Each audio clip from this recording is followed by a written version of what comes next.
Okay.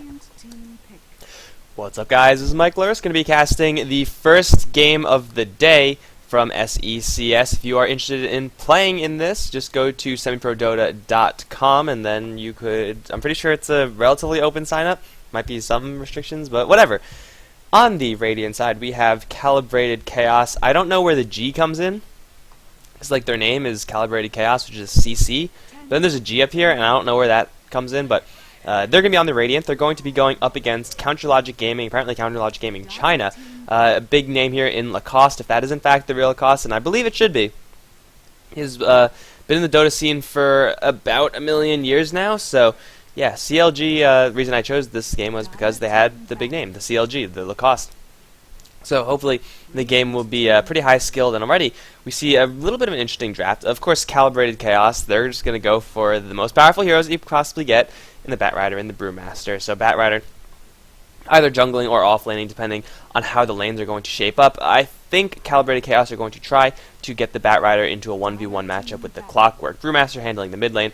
You know, it's pretty much cut and dry when you have those two heroes. The CLG side, however, first picking Shadow Shaman.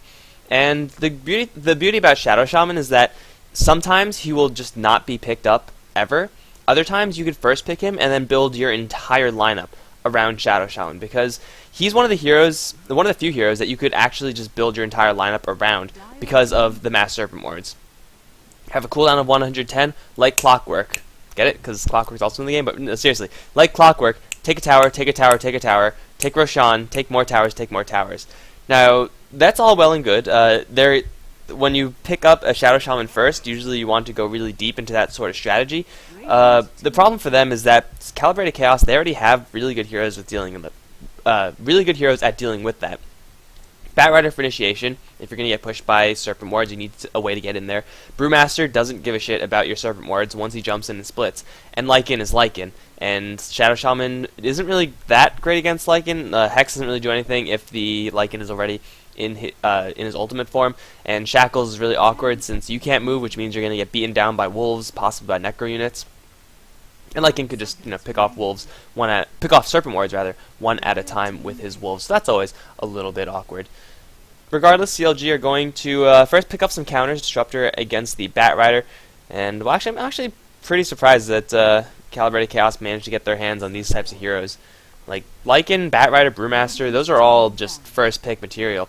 I mean, CounterLogic Gaming banning out instead Viper and Weaver in the second round. Probably just to protect their lanes. They want their lanes to go as smoothly as possible. Then they're going to go for a Faceless Void. So it looks like they're kind of straying from an all-in push strategy. I mean, they never really had it to begin with. Just with the Shadow Shaman, you would expect them to go for an all-in push, which is why you see the two bans of Nature's Prophet and Death Prophet on the CCG side. But going for a Faceless Void is going to give them a little bit more late game. And the problem with Faceless Void is that he's very vulnerable to Batrider. It's unlikely that you're going to be able to drop a Chronosphere or Time Walk away before Batrider blinks and lassos you. So that's always a little bit weird. But he does have Disruptor to back him up.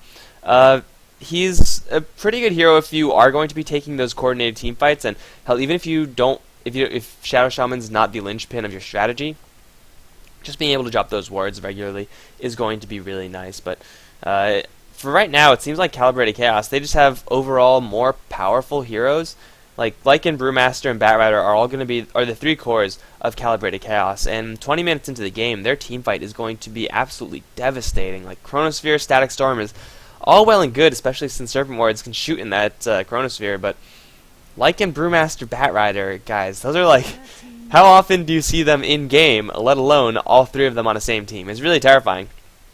CCG right now, they just need an additional support hero. To go with the Vengeful Spirit, I mean, they could really apply the heavy mid-game pressure, but the support hero at this point doesn't really matter. I mean, I think they would probably just want to get a little bit more stunning action. So, hell, I wouldn't even say no to, like, Alina or something around those lines. I mean, CLG, they are missing a mid-lane hero unless they want to lane their Shadow Shaman in that regard. Versus a Brewmaster, I don't really think that's the best idea, however. Shadow Shaman is an extremely mediocre mid-hero as far as the lane control is concerned. I mean, hell, he does fantastically with the experience. The extra space, it's amazing when you're Shadow Shaman to get that extra experience, but if you're looking to actually beat someone in lane, then it's going to be a little bit difficult. That's my dog, by the way. Nice guard dog, making sure that everyone in the chat is sufficiently scared. I might have to go deal with this. Alright, so they're not going to go for Lean, instead going to go for a little bit more POW in the Lion. And I'm going to shut my dog up. I'll be right back, guys.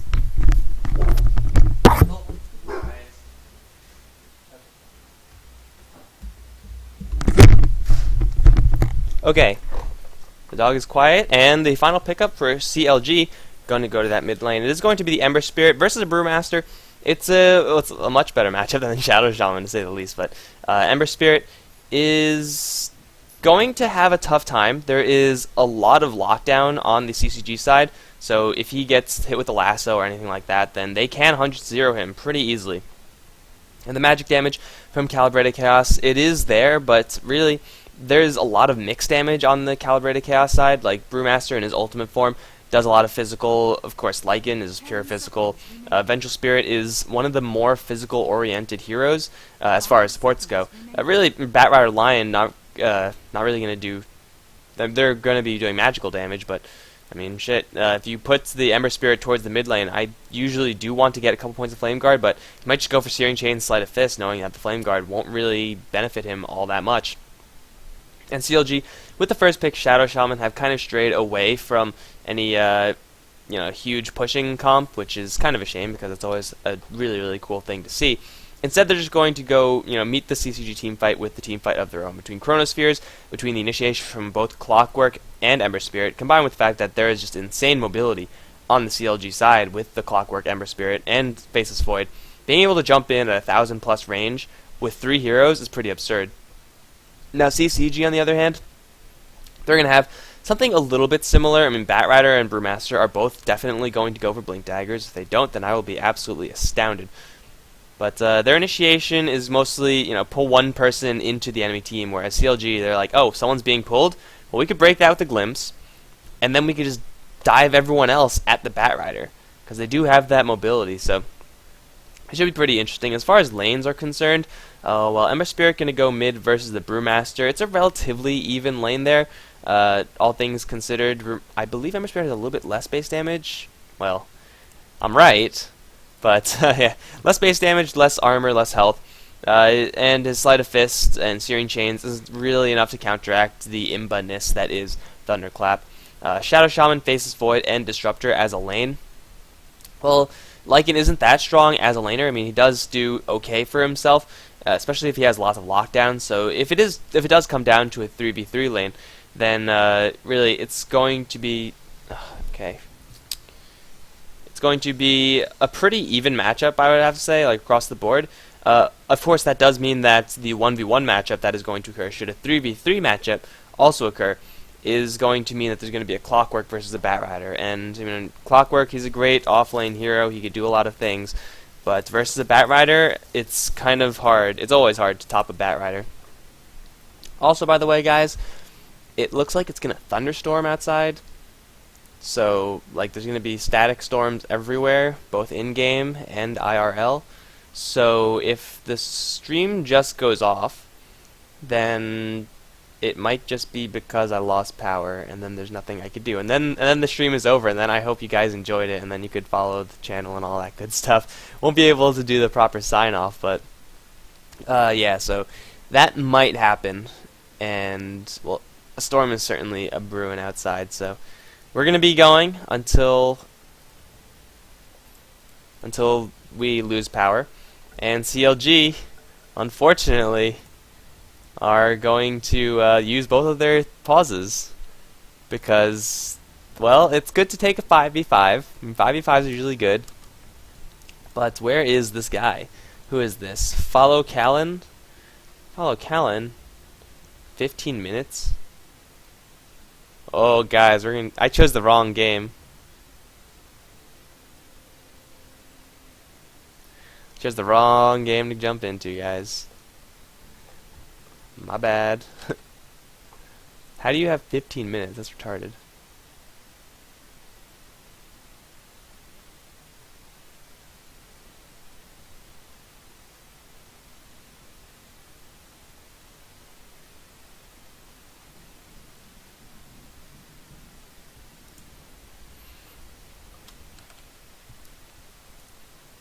I mean, it's either you keep it paused for another 3 minutes, or you go 4v5, or you can just GG. It was a close game, guys. It was a real close game. Man, so many games. This is certainly a tactical pause, Frankerzy. But there were so many games that were going up at the same time, like taking a quick look at the bracket. That's like 20 teams that I could have, 20 games that I could have jumped into, and I chose the one that would end up in pauses and stuff.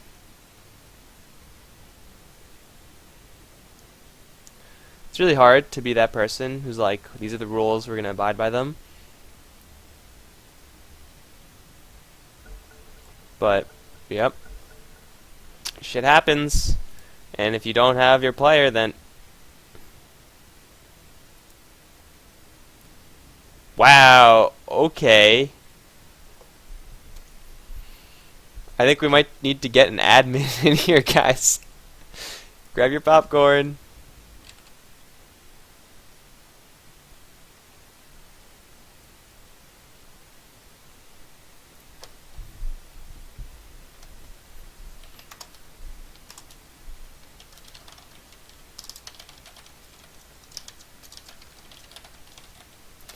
I'm not going to say anything.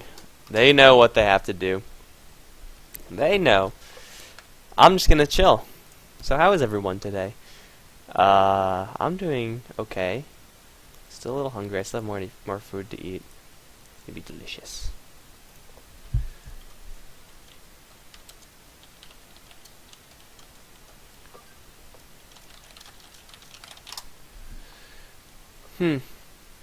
Well...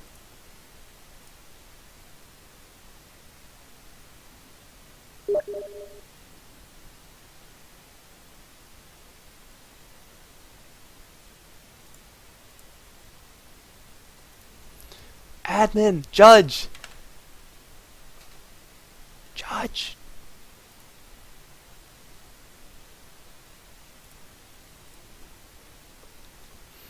You not understand. I don't think Lacoste understands. I'm inclined to think this isn't even Lacoste anymore.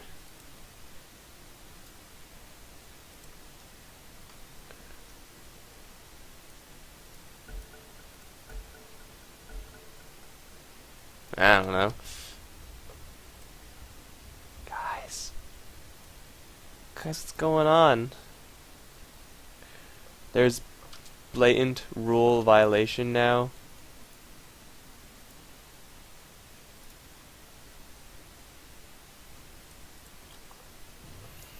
Alright, are we gonna play? Should I take this seriously or not? Because I don't know if I should. Well, we got ourselves a game. It's a 4v5. And it's going to be a little bit interesting, to say the least. Let's go over who's playing what on the CCG side, because first of all, they have 5 heroes here. Vengeful Spirit looking pretty dope in her weird stuff. Her hair looks weird, like really weird, but still. The White Wolf is going to be playing the Vengeful Spirit support on the bottom lane, along with Driox on the Lion. Lycan is going to be played by Mr. Germ.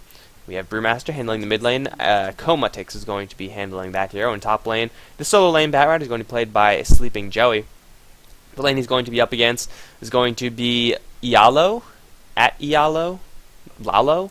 I don't know if that's a 1, an L, or an I, but I'm going to call him Ialo. He's going to be on the Faceless Void. He's going to be supported by the Disruptor, played by Too Easy for T-Law.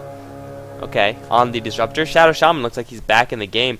He's hopefully going to be played by Follow Callan, as long as Callan can get his ass into the lane in time. Mid lane is going to be handled by Lacoste, and then, of course, the solo lane for the CLG side is going to be Darrow. Going to be playing that Clockwork. So we are going to be seeing 1v3 lanes in this particular game. I'm inclined to think that neither side is really going to have that much fun, though. Disruptor and lagging behind Shadow Shaman means that the Batrider is going to have a much easier time in this top lane than the Clockwork. Already some Sentry Wards did go down, so the Radiant know that they're going to be pretty much completely covered. And, well, this is pretty much what I would expect from the beginning in this sort of game. Now it looks like Ember Spirit spent a little bit more money than the Brewmaster, so Brewmaster is going to get his bottle much quicker, and of course that means he's going to be able to spam out more mana and just do more damage. Already, like you can see, Lacoste pressured back by the Brewmaster, and well, I mean, points in Drunken Brawler are probably going to come up since Comatix knows that this is going to be a melee versus melee matchup. He knows that he's going to get some value out of the evasion, going to get some value out of the crit, and I don't think much is going to happen in the side lanes, compared to this. This is going to be just both heroes just wailing on each other constantly. But the bottle advantage is there. Comatix here, White Wolf's going to rotate in. Lacoste does have his Ember Guard up, but he's going to slip away with 6 HP. White Wolf coming in really hard and fast, and unfortunately CCG getting a little bit unlucky with the high-low rolls of their damage. They just got a little bit higher rolls.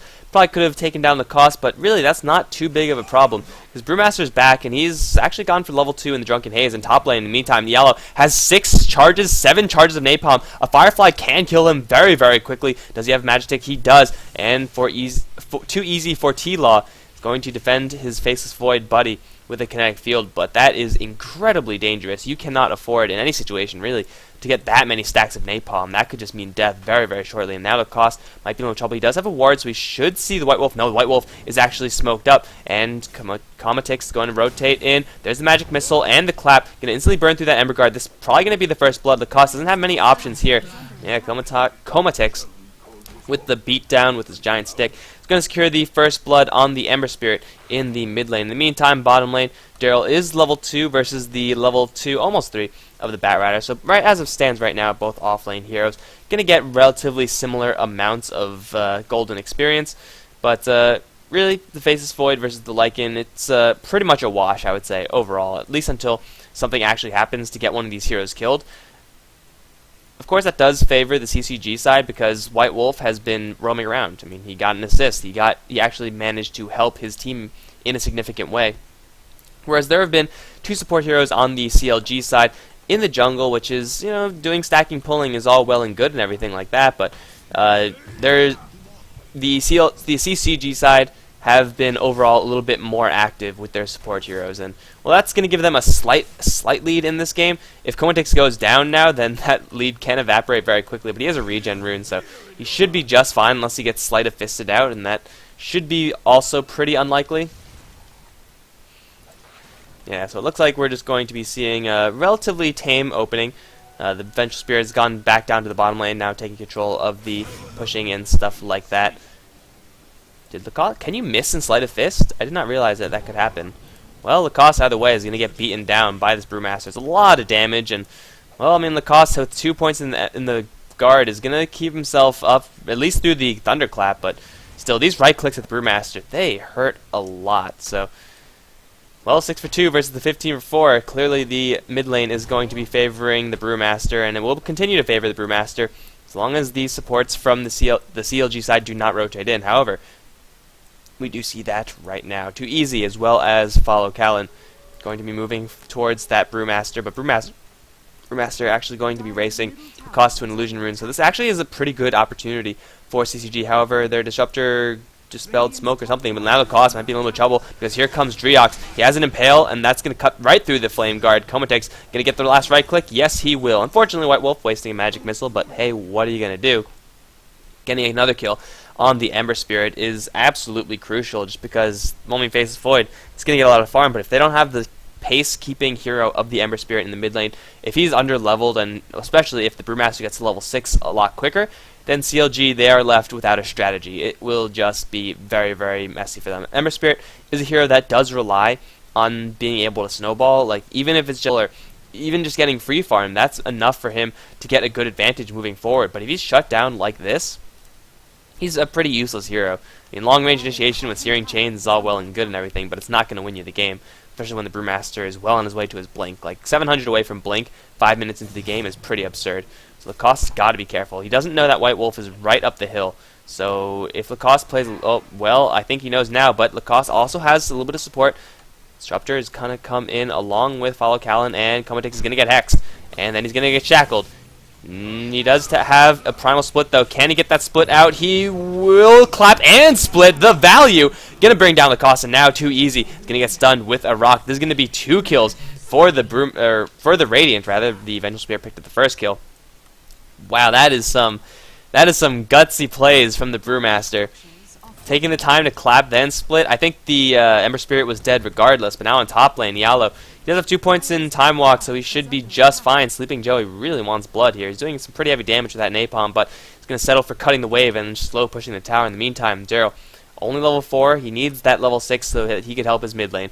But that's not really going to happen anytime soon, because Lycan and Lion, they're going to circle around. There's no Hex just yet on Lion, but the mana drain harassment, it's a real thing. Just like that, Clockwork is almost completely out of mana, and he doesn't have a bottle or anything like that, so good luck to Durl in actually keeping his mana pool up, and then Clockwork without mana pool is a pretty sad hero overall. Mr. Germ already does have his Vlad, so it's going to be a 6-minute Vlad set the very most. I didn't see exactly when he picked it up, but it's a very quick Vlad's. And with level 3 Wolves, he actually could get a kill right here. There's the Impale. Cogs, well, you need some Cogs. No, you don't, because that is still no Hex on the Lion. Kind of an interesting build that we're seeing from the Lion. At the very least, or normally you would see 1 point in Hex being picked up, just because 1 level for 2.5 seconds disable is pretty absurd. Like, shit, that's imbalance as all hell. But instead, you're just going to go for the more passive mana harassment onto Daryl. It's working out so far, I would say. Now Lacoste might be in trouble once again, because Brewmaster has his Blink Dagger 7 minutes into the game. Well, when you're 3-0-1, the world is kind of your oyster. He has 4 points in clap, so Lacoste, if he's caught with his pants down, he's going to be in for a world of hurt. But the regen rune, he'll be just fine. The person who's going to be more careful about their pants is going to be the Shadow Shaman on the top side, and my phone is constantly ringing with these flood alert warnings. I get it, it's raining. Please stop telling me that. Mid lane. I already missed 1 and 2's easy forward law. Now going to teleport in. Going to set up a Connect Field, but it's too late because Lacoste is already down. Faces Void's going to come in. They want to go for the White Wolf. But no, a second cancel and a little bit of miscommunication. If that teleportation stuck, then that would have been a kill, but I think it might have actually been Sleeping Joey with the Flame Break. Canceling the TP. I'm not sure if that was a cancel or what, but now another jump in from Brewmaster, and Disruptor gets hit with a 200-something crit. You know, it's no big deal. Just gonna insta-kill your Disruptor. It's 6-0 for CCG, and they're looking so very good this game because their Lycan has not been touched, and untouched Lycan is a dangerous Lycan. Sleeping Joey might get, oh, he's gonna take a little bit of damage, but Yallo, with not 4 points in time lock, there's really no chance he kills Batrider unless Batrider gets a little bit over aggressive or something like that. This Brewmaster is going to be an absolute juggernaut for CLG to deal with, because really what tools do they have? Static Storm after a Clockwork initiation, or, you know, smoking up this Shadow Shaman to get close enough for Hex, something like that, is really the only chance you have of killing the Brewmaster. And even then, he has such a large level advantage, and he'll have backup. Like, he'll have a swap. And when you have a swap like that, you cannot ask for a better safety mechanism. Meantime, top lane, Sleeping Joey going to go toe-to-toe with Yallo. He's going to take a lot of damage from the fire. He will bring down the Batrider, but living at 60 HP, but the fight is going to happen in the river. Follow Callan's going to get stunned up, and he's going to go down. Now too easy for T-Law is going to get thrown up into the air. No, just chase him down. Throw another rock. Hit him with the rock. Or just hit him with regular things. Either way, it's a double kill for the Brewmaster. Faces Void, does manage to teleport home safely, but still another 2 kills for this Brewmaster. It's getting really ugly, guys. It is getting very, very ugly indeed. Lion's getting his levels, and the White Wolf has been participating in quite a bit of this engagement. Now Lacoste is going to get hit with another big crit. You know, just 233 casually out of his 800 HP pool. Fortunately for the Ember Spirit, he does have his level 6, so he's going to be able to jump away. But bottom lane, Daryl's going to try to go toe-to-toe with Mr. Germ. That's not what you want to be doing, because Lycan is bigger than you, Clockwork. Cogs, not going to work. Germ's going to claw him down within the supposed safety of his Cogs. And he's going to make it back alive. You cannot leave a Lycan alone like that. And, I mean, it's not really alone, because he was technically in lane with someone, but for all intents and purposes, he was alone, because CLG, they're not capable of 1v1ing any of their heroes with this Lycan. He has Vlads, he has Power Treads, 10 minutes into the game. He's level 8, same level as the Brewmaster. He is completely stacked. And even though the Batrider did go down to the faces... Oh, that's why he's not doing any damage. I was wondering why he was doing so little damage. Actually, he has 1 point Sticky Napalm with 4 points Firefly. Interesting. But the Batrider, not going to have the best time because he did, in fact, go down. It doesn't really matter because there are so many other heroes on the team that are doing so much better. And here comes the Cavalry. Vengeful Spirit with 3 points Aura, only 1 point in Howl. Usually do not see that build, but I don't think it's really going to matter because if they get a single lockdown on this Faceless Void, a Hex, an Impale, anything, they can even drain him out. And there's the Hex. And there's the Flame Break. A little bit of layered. Wow, a lot of layered stuns. However, faces Void. Going to drop the Chronosphere. Now going to try to go for Dreox. Where did the Vengeful Spirit go? He's going to try to 1v2. White Wolf is as good as dead. Dreox is going to get Ember Spirited down. And the faces Void does escape as well. White Wolf is actually going to get this kill because Comatix is going to come in and provide him that reinforcements. Ialo now might be in a little bit of trouble. I don't know how the White Wolf managed to fight that one out. Lacoste diving a little bit too deep, gonna get swapped back. Sleight of Fist gonna save him a little bit more time, but there's the Clappy Yellow, gonna get brought down with another big crit. He has a blink, the Brewmaster, and he sees Lacoste. I got Lacoste in my sights. The Searing Chains are there to slow him down. Lacoste on the run. He should be fine because Vengeful does not have enough mana for a stun. Lacoste, however, taking a lot of damage from this plus 60 Vengeful Spirit, 4 points in Vengeance Aura, plus the Phase Boots, plus the Aquila. She's hitting like an absolute truck. Lacoste is trapped behind the trees. Stay in the trees, Lacoste. It's a mega kill for the White Wolf. Somehow managed to 1v2 against 2 supports. That is how far ahead CCG is right now. And glimpsing back, Dreox can get pulled right back in the tower range, but the kinetic field does not land. Comatix does not have any more mana, but he still does do a lot of damage. White Wolf is going to be the sacrificial lamb. He's going to go down for sure. Clockwork going to secure that kill. And Niala with the level 3 time walk. Going to jump for Dreox. Is there going to be a bash? Does it even matter? He's going to get that kill regardless. However, in the meantime, CLG, in the total score is that they've picked up 4 hero kills, which is all well and good, but the problem is this. Mr. Germ is still uncontested, and, well, we have medallions for days on the CCG side, but Roshan is going to go down. Mr. Germ's a level 11 Lycan. Question is, do you go for Zoo? Do you go for the solo Lycan BKB build? I think going for Zoo is pretty good, and by going for Zoo, I mean Necrobook. That's actually all I mean, because Wolves you'll always have regardless, but I like to call it a zoo because it's Lycan, and he has wolves and Necro units, and it's like you're in control of a zoo. But I do like that build. The mana burn, not going to be entirely relevant, but hell, just being able to protect yourself from the CC is going to be pretty useful. Comatix is going to get shackled down. Niala, he does have a Chronosphere, however, Comatix is very, very durable. He doesn't have anyone to swap him out. He might be, no, he's as good as dead, actually. Drum charges and running away. Time Walk is there, and Dreox is there with the Hex to save Comatix, who's going to now quickly bottle up. Yala is going to get impaled. Dreox does not have level 6 just yet, but Comatix tanky enough to survive all that chain stunning. He's going to survive, and now here comes White Wolf. Magic Missile onto Aloe. Blink forward for Comatix. Big crit to kill him off, and follow Karen. Getting a swap back. A little bit unnecessary, but he is really, really dead now. Durrell is in the area. Has a hook shot. Does see the Brewmaster. Is he going to go for it? No.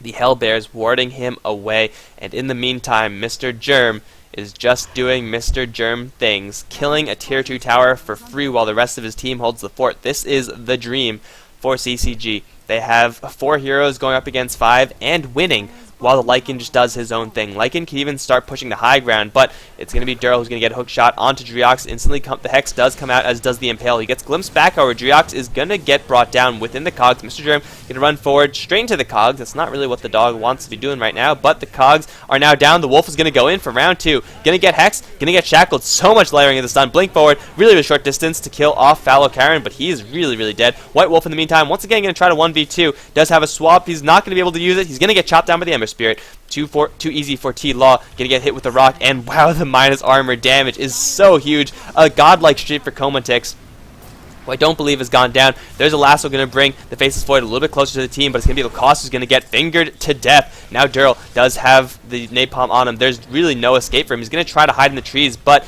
the Firefly is going to run out, so they might find some solace within those trees. The tower, though, going to slowly be brought down. Disruptor is going to teleport in. I don't really know if Disruptor wants to be doing this, however. It seems like CCG, the rest of the team, has backed off. Age is going to be popped for Mr. German. Now, CCG have an opportunity to re-engage. Lion does not have that much mana, but he does have 2 points in mana drain. Impale, going to catch only 1, but Lycan does take the tower in the end. Comatix is going to jump right in to kill off the Clockwork, and Yellow going to try to kill off Dreox in the meantime. Chronosphere has been dropped. The Lion is going to die. Now, too easy for T-Law is going to run away from the Lycan. He's going to instead turn his sights towards the Yellow. Hex plus the Shackles are both there, but Comatix is still in this fight. Yet the crits are huge. Red numbers everywhere. And CLG get cleaned up. They lose the tower. And Sleeping Joey going to try to 1v1 Lacoste. Lacoste almost going to get the kill. Will get the kill, but will definitely cost him his life. It's a beyond godlike streak for the Brewmaster. He can almost pick up his Aghanim Scepter, and good game has been called. 15 minutes. And CLG get absolutely demolished. Holy crap, guys. Well, that was fun. That was an interesting game. I don't really know what other games are going to be done at this time, but we'll see. More best of ones going to come right up after this. I hope you guys enjoyed. I hope you guys stick around for a couple more games.